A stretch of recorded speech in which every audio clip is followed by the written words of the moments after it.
Hi, I'm Osman Asghar Khan and you're watching me on Web Studio TV.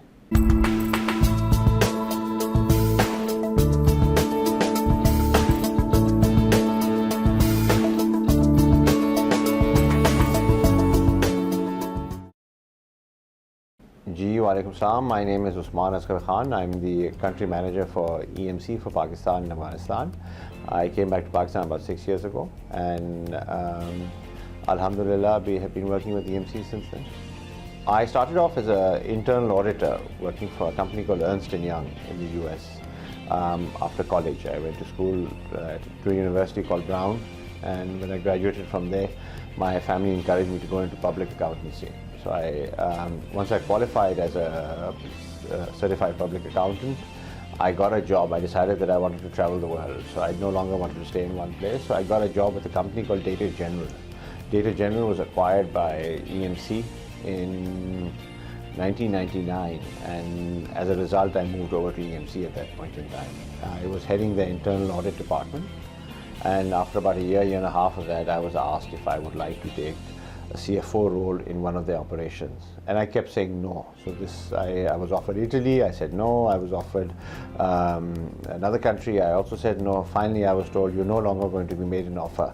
So the next offer we make, you have to say yes. So I went to the Netherlands, and I was the finance director for the Netherlands for 3 years, and up until 2003.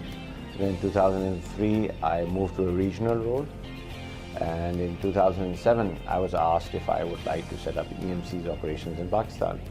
And so I moved from finance to audit to finance to operations to now sales. So the full 9 yards. So my experience with EMC has been very, very diverse.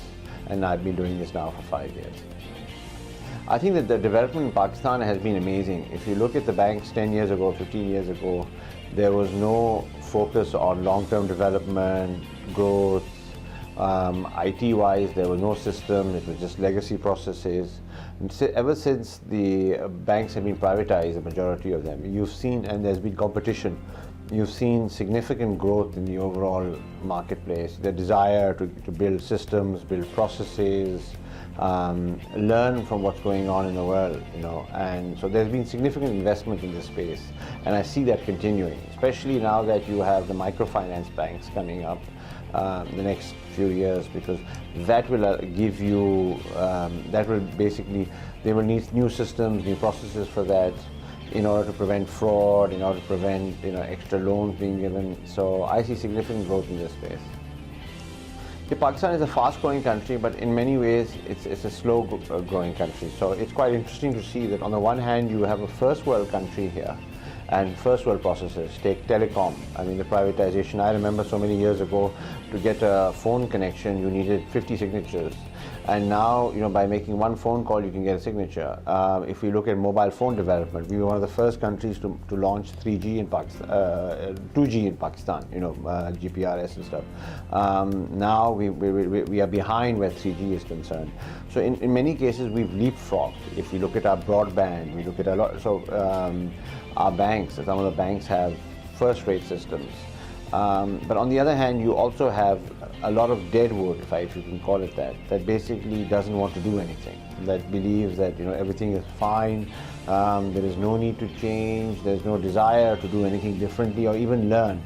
So you have two people, and potentially you could have them in the same institution in roughly the same role. So one says, I'm happy with what I have, and the other says, teach me.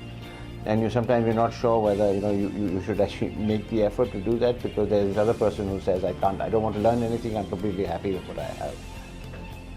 I know EMC has introduced a couple of different things to the marketplace. One, we have brought competition to the marketplace. My competition in the past would be submitting very high prices, and there was no value in that. They were basically gouging the customers. And I believe now in the last few years, with us coming in, they've had to be a lot more competitive. They've had to explain their offerings to the banks, to the telecom companies, to individual customers, and there's been a lot more competition. And there's been a realization that in the past, companies were overcharged. Number two, the technology has evolved, and EMC is the market leader in this space. So worldwide, I think we have about 40-45% of the marketplace. We are driving the focus towards private cloud.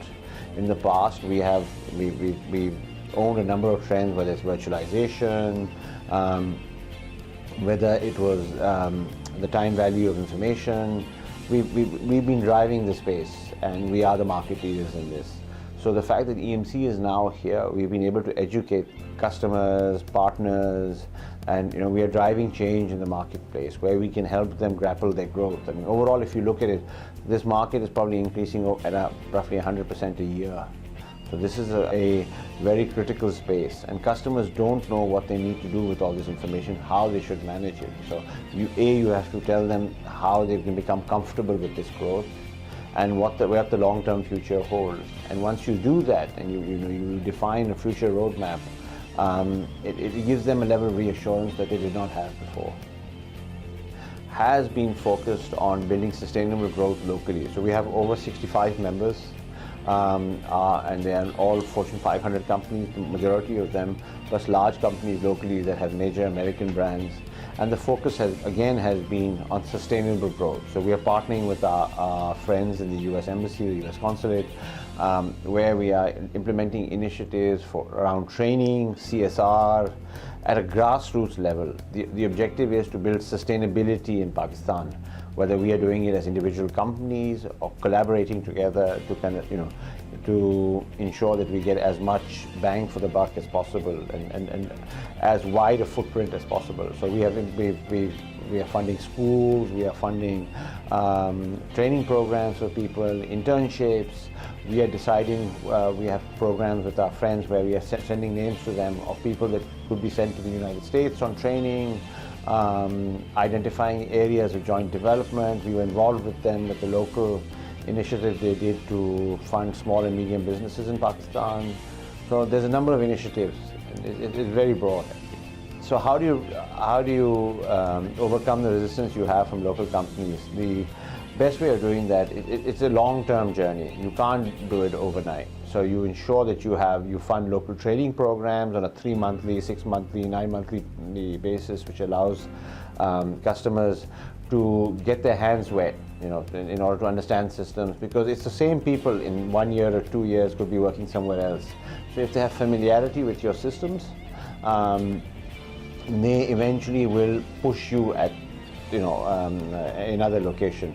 So we've been doing a lot of that. So every sale we've made, we ensure that there's training there, local training, foreign training, so they eventually get to know our systems and they're comfortable with them and they understand what their technology can do. Second, we basically emphasize that our systems from a value perspective are much better value for any institution. Third, we emphasize how, from a total cost of ownership perspective, we simplify processes for customers. We automate processes for customers. So long term, they will save money. We use lower cooling, we require less power, there's more redundancy, but at the same time, from a total cost perspective, it is much cheaper. So when you start explaining all of that to them, it is in their interest to come to you, and they start, and we haven't lost a customer. We've gained over 100 customers in the last few years. Majority of customers have found EMC gives value to them. So I think in answer to your question of comparing the public sector to the private sector, the public sector grows in spurts. With the private sector, you have more consistent growth. So with the private sector, you have a long-term roadmap. This is where they want to be in the next 3 to 5 years. With the public sector, suddenly they'll come to you and they say, this is what we need to do, because some private sector company has done it and he wants to do it now. So you have a huge amount of growth, and then you will have nothing for the next 3 years, because they will then say we spent too much on it, and then they will go back to it. But the advantage of the public sector is they have the funds, that once they agree a vision, they will go and do it. With the private sector, there is that limitation that there's only so much we want to spend. Yes, we know we want to do this, but how can you work with us? So both have their strengths, and both have their disadvantages. In answer to your question whether I see Pakistan as being one of the top IT markets, I believe it really depends on the overall education in the country. Yes, there will be spending in Pakistan, but if you look at the overall base and the number of users that you have, whether it's the internet or others, they're still quite low. And that's because of a lack of education.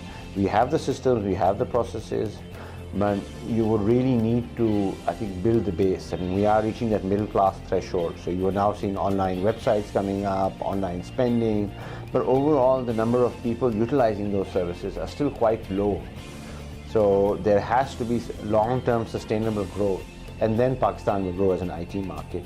Right now there isn't that spending or that spending power locally available. So it will take time. It has to, because you have 180 million people. But the question is, will it be now or 5 years from now? And if I knew the answer to that, I wouldn't be sitting here. So in my mind, in answer to your question, what should be done to promote investment in Pakistan, I think the key is security. You need to provide security to people, and I mean physical security and security of assets, protection of assets.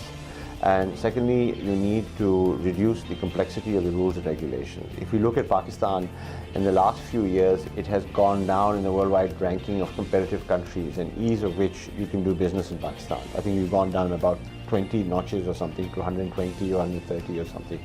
If you can actually take us back up to the top 50, potentially in the next few years, and I believe this government has the capability of doing that or desire to do that, then you will have a flood of investment coming in. But otherwise, that flood of investment can now go to so many other countries. It's not just Pakistan. If you look at Africa, the growth in Africa, why? Because they have made it more simple to do business. So you need to ease the opportunity to do business in Pakistan. You have institutions like IPDF in Islamabad, which are being underutilized. If you start utilizing them more effectively, you could with a one-stop shop solution, you could actually encourage a lot of investment in Pakistan. No, I love CIO magazine, and I would just like to say that it's always a pleasure to see you all, and wish you every success.